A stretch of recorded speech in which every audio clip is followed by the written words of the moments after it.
Hello, ladies and gents, people of the world. Take your pick. All our assistive service dogs, they're just as important. Welcome to another episode of the Digital Access Show. This show is where we look at communication, we look at disability, and we look at how we as a society and we as a community can improve our communication with everyone.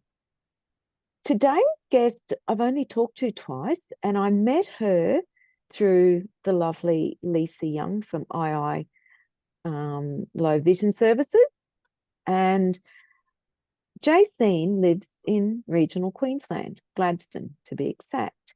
So, Jaceen Ross, thank you for coming on the show and giving us your time. Thank you very much for having me, Narelle. I'm a little bit humbled and a little bit excited and a little bit nervous. Well, we're just going to have a chat, really. But Jaceen, can you tell us a bit about yourself? Where you came from? Do you have a disability? What is it? Sure. Narelle introduced me correctly. I'm Jaceen. I live in a regional and have grown up in regional and rural settings for most of my life.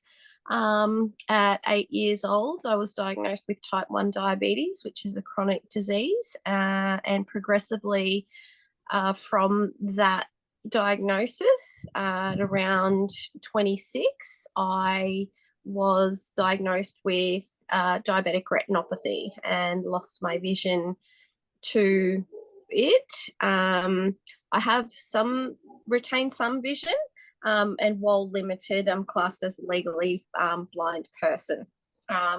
So I guess the challenges for me have been, a lot of different access points: medical access, digital access, service access,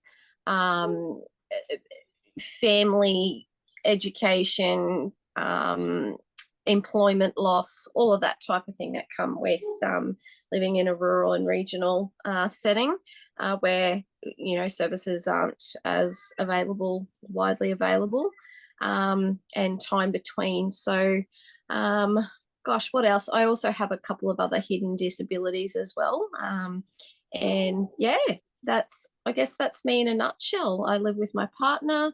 I have a 14-year-old daughter as of yesterday. She is 14, so she had her birthday, and that's us. And our most of our services are in our capital city, around 600 kilometres away. So medically speaking, we're quite detached and all of that, and spread over 600 k's anatomically speaking. Yeah, I understand about growing up rurally, because I'm like you. I grew up out in the bush.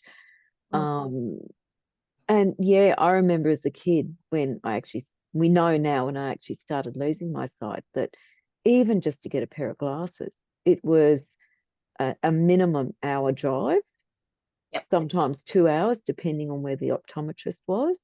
Then you'd wait for 6 weeks, a month, and then the glasses would arrive in the mail, and then your mother had to learn how to fit glasses because there was no one to do it.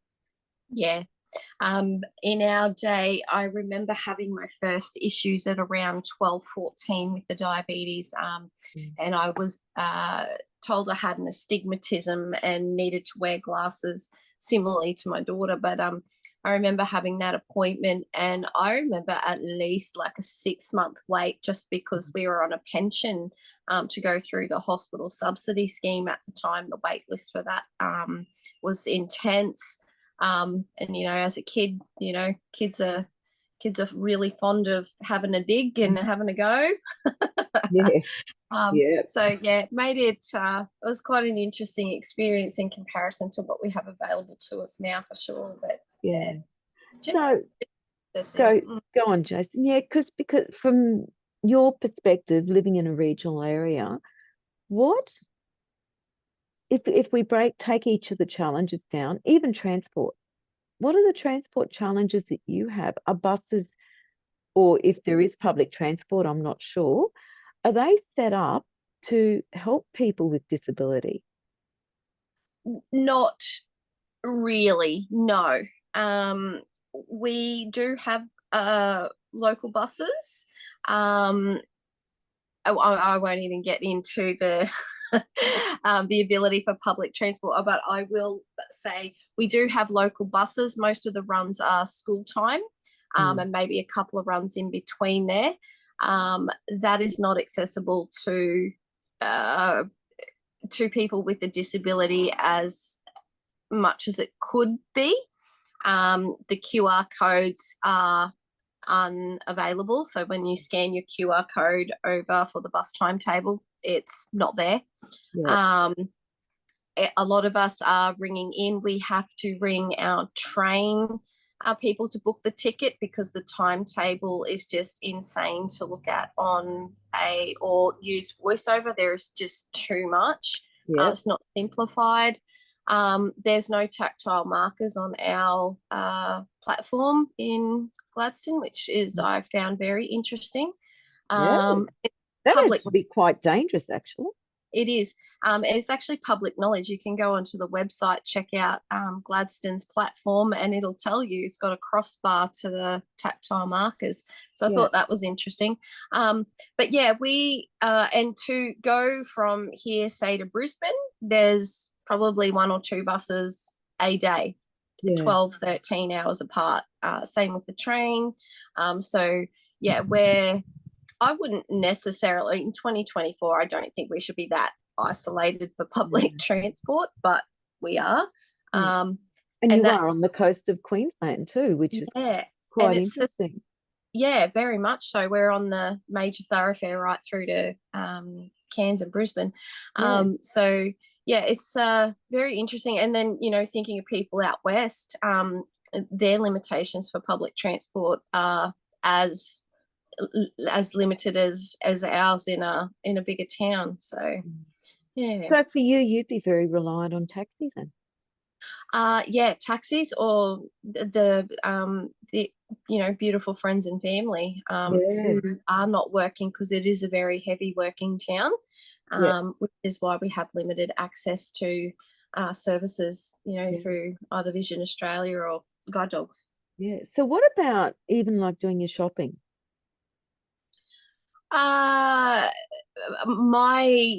wonderful partner has been the person who goes and does the shopping whilst he's not working. And so, as he gets back into work, I will have to make a change of circumstances, potentially through NDIS, or if I'm already out and about, I have to ask a friend if they don't mind giving me, an extra 5 or 10 minutes to grab a few groceries. But I haven't done, honestly, Narelle, I haven't done a full grocery shop on my own for a very long time. Yeah. Very long time. Are there support workers available to help you? There are. I don't have the hours in the plan, so accessibility for that's a whole different topic. Yeah, that's a whole different topic there, yeah. What's deemed reasonable and necessary in a regional town is not necessarily reasonable, necessary in a metropolitan area where you have these accesses. Yeah. But it'll be even down to the education system. You've got a teenage daughter, she'd be in high school, and there'd be all the, your husband going back to work. So that means then there's more issues there as well, because the notes coming home from school, the homework, you name it. Yes. Already there is a lot of paperwork as she's going into that 14-year-old employability earn and learn phase, because she's not sure whether she'll stay learning. She'll remain in TAFE type education, but she wants to get a job as well. And that's a whole new ball game to navigate, and if my partner's at work and I only get 2 hours a week support, it does make it very, very tricky and very taxing. And I know that, TAFE Queensland is not accessible either, which makes it another issue for you. They try to be, but they are definitely not. What about even things, the simple things like we've talked about reading the bus numbers. You can't because it's not accessible, No. and it's even paying your bills, things like that. Because do you do it on paper? Is the local council really aware of digital accessibility? And are your bills, your rates, your water, your all of those little things that we all use, are they accessible for you? I think we've been a little bit lucky in the paper format. They will still send them out via paper. Mm. However, trying to get that enlarged, no. I couldn't really. I know they've just had a Dylan Alcott's crew come up to do an access and inclusivity planning workshops. I think they were called something Yeah, like it, but they got everyone in the same room and did a kind of a community consult about phasing all the challenges with all the different disabilities and hidden yeah, disabilities. But as we speak, access, the schools are painful. The schools can be painful. They will, to try and save paper, they will try and put everything on an A, maybe 5. I think it's A5, the smaller size, yep, half an yep, A4. yep, Excuse the dogs in the background, everybody. yep.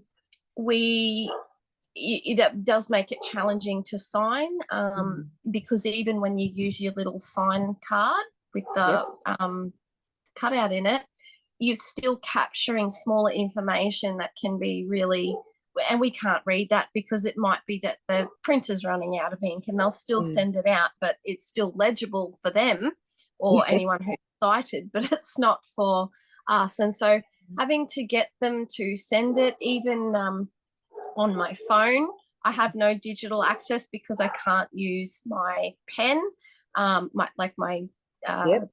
call it Your digital pen, stylus. Yep. but I have to take the iPad, but the iPad doesn't have cellular data, so now we have to hotspot it.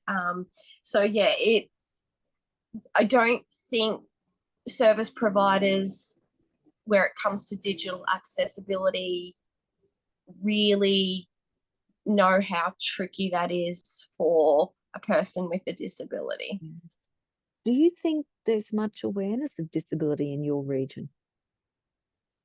I think there is for specific Mm. disabilities, your visible ones. So, mobility, so elderly and mobility, someone with a broken leg, um, someone with a walking cane, somebody with a assistance dog that's more of a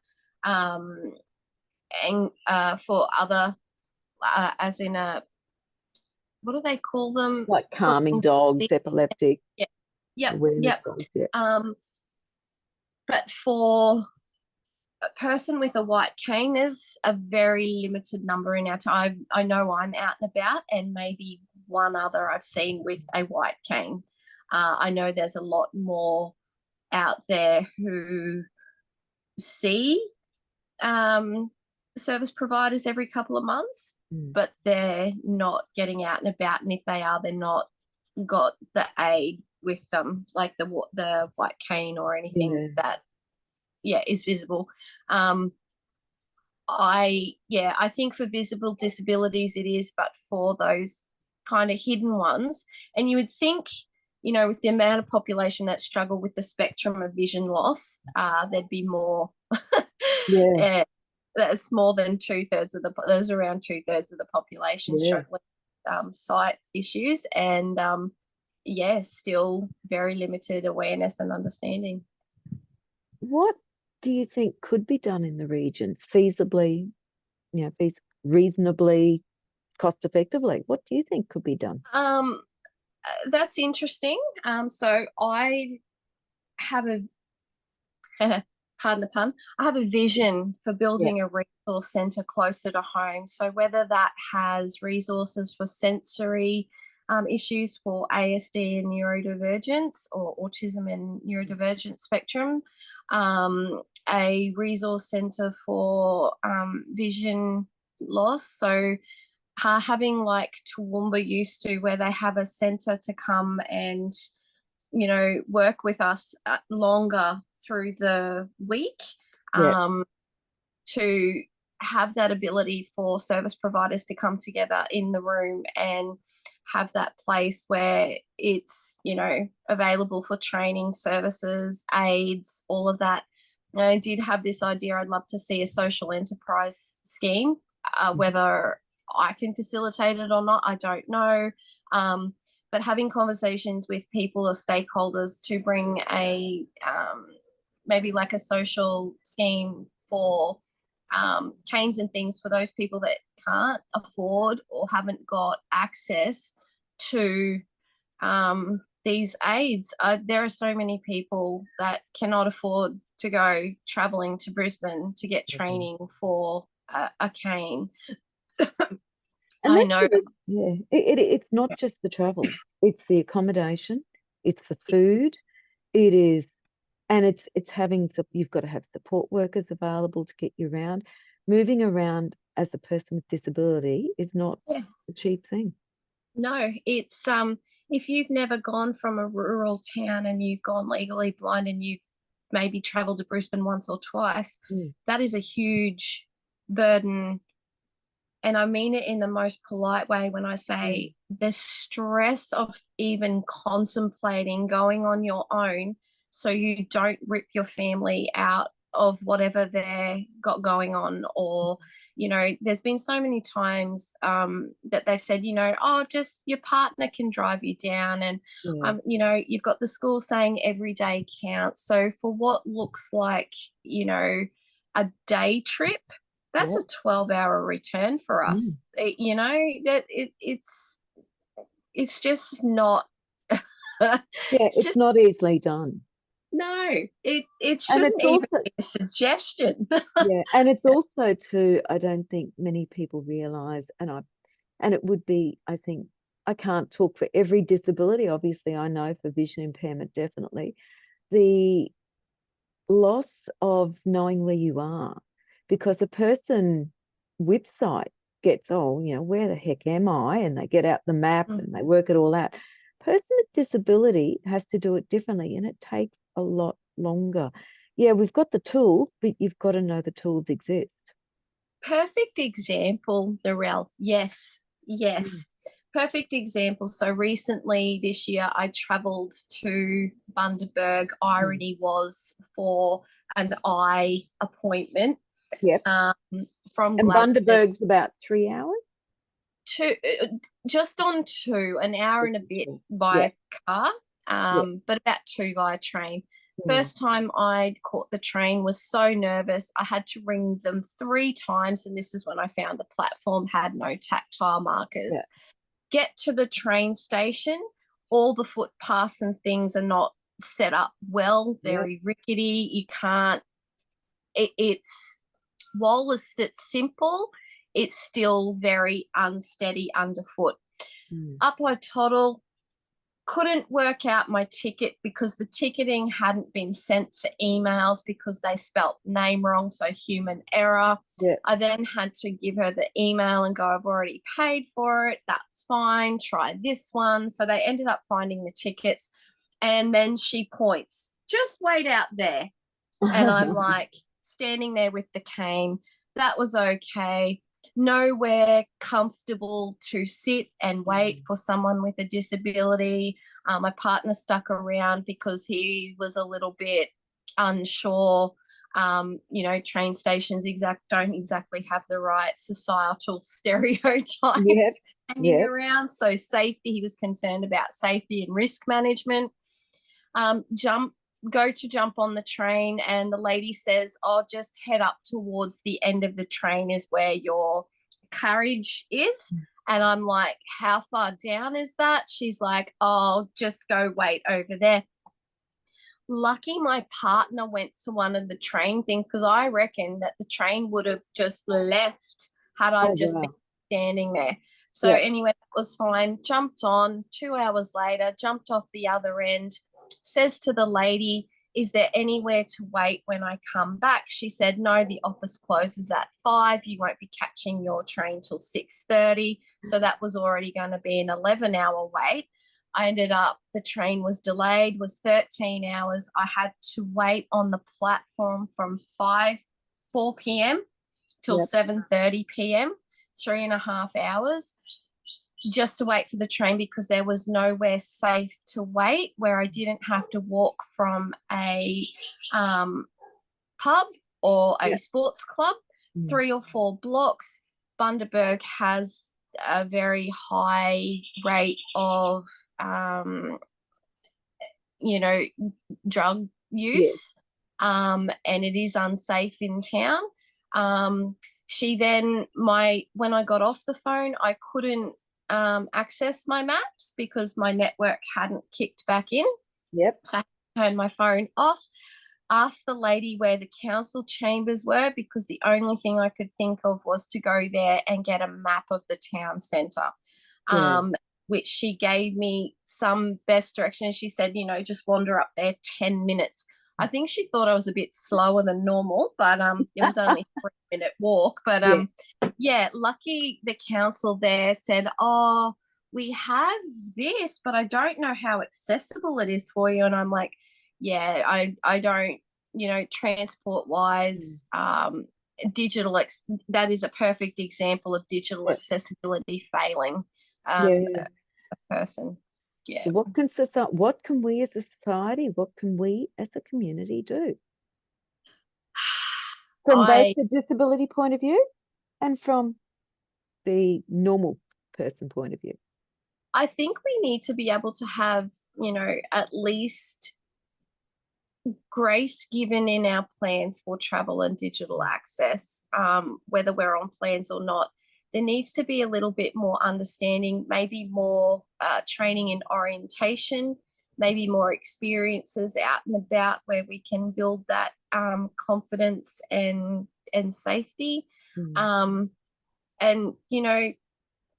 maybe starting in schools before we lose those, visuals about how to navigate an area, potentially with the vision loss as well. And society doesn't talk anymore. You can sit on a train and everyone's on their phone. You can sit in a, nobody speaks to each other anymore. So the confidence level for asking for help, I don't mind, but that's not easy for everybody, particularly if you've got other hidden conditions behind that impact your confidence about asking perfect strangers for assistance. So Jaceen, it's been interesting, our discussion. What are some takeaways that we can leave with today that could be thought-provoking, could be something very simple?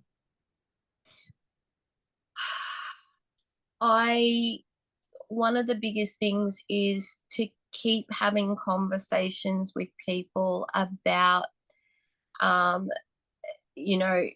digital access and the barriers faced by disability, whether it is businesses, council, medical, schools. Having those conversations, having a voice is so, so important. Raising a collective voice, I think, as well, to take that to a more systemic advocacy and awareness phase. I think they're the two biggest ones for the moment. And I guess don't let anyone tell you that your barrier doesn't matter or isn't, something that, is easily, navigated, because it isn't, it really That's isn't. a good point. That is a really, really good point. Jaceen, look, thanks for coming on and thanks for talking about your experiences. How can people contact you if they would like to keep the chat going? So I have a page called Building Blind Faith on Facebook, or there's also my name, which is Jaceen Ross, JACEEN and Ross, ROSS. There's only one of me. Yeah. And obviously via yourself as well, Narelle, through digital access. So if anyone, wants to contact me through you, happy to receive a referral. So yeah. Oh, thanks. So Jaceen is looking at starting up some form of resource unit up in her area.